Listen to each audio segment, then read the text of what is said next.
Magagala kami ngayon. Punta namin yung Mayon Skyline. Hindi pa natin makita si Mayon. Doon tayo papunta. Oh. Ayun oh, si Mayon.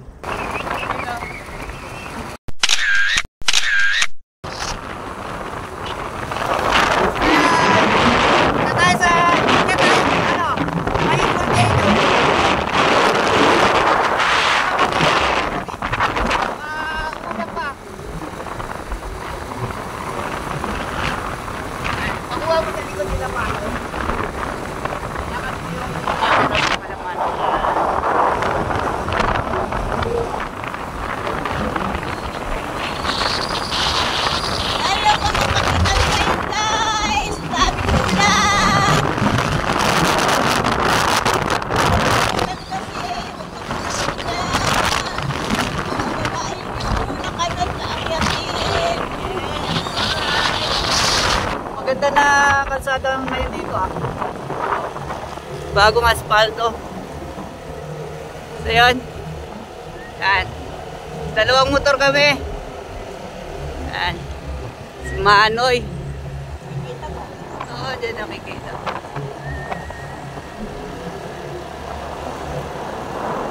Sarap dumaan, sigsag din.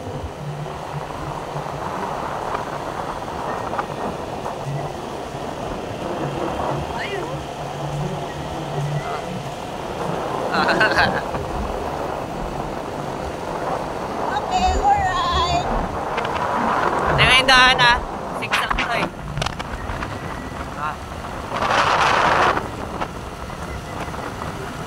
Bago asfalto. Sarap daanan.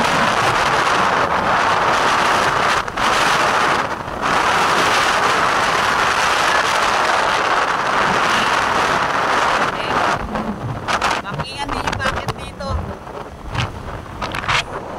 Yan.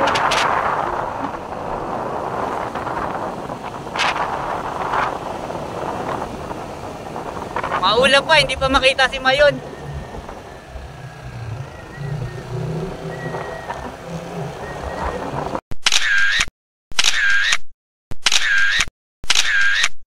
Oh.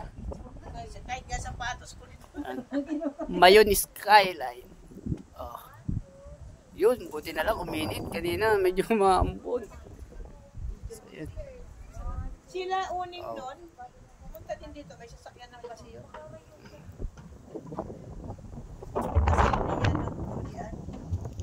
Taas ang hangin. So yung picture tayo dyan mamaya. Diyan po sila eh.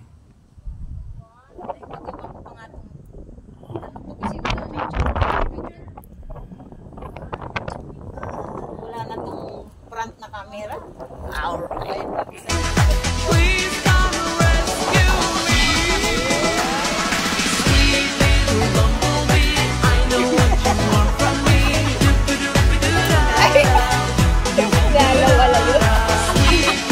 Nakalimutan ko yung sunod.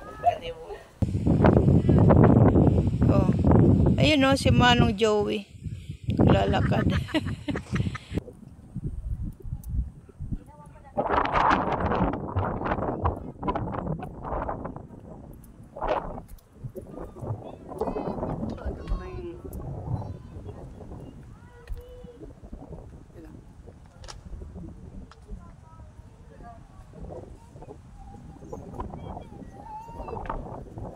Talaga yung tanawin dun. Kahit maulap pa siya, kita mo na yun.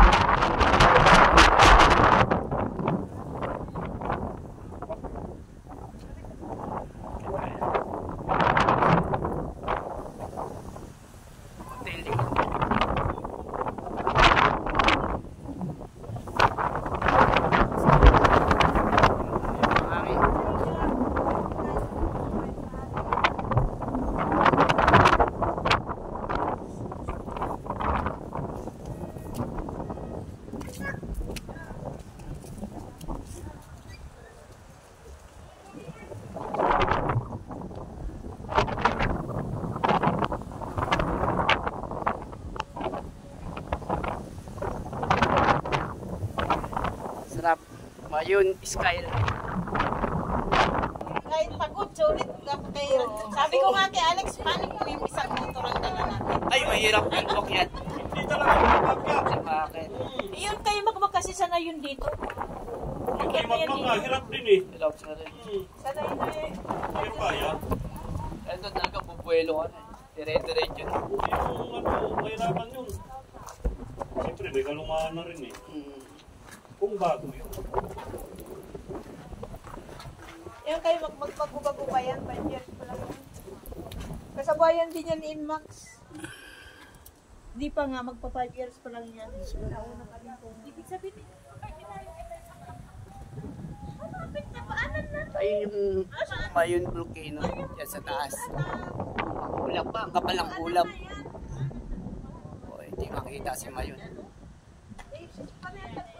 Pag walang ulap, maganda yung ano yan, yung pinaka ano ni Mayon.